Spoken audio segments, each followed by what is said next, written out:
Hello, in front of me I've got Canon EOS. In this video I'll show you how to find and manage flash settings.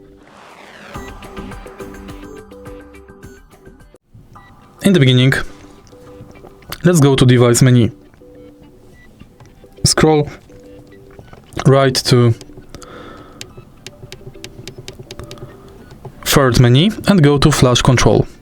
Here you can manage flash firing between fire or off.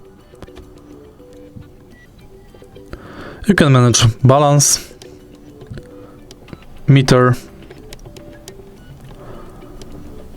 continuous flash control,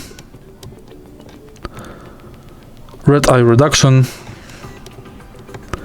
slow synchro, built-in flash settings,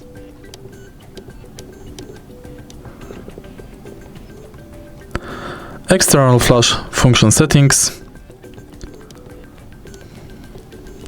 or you can clear the settings to factory defaults. If you find this video helpful, please leave like, comment and subscribe.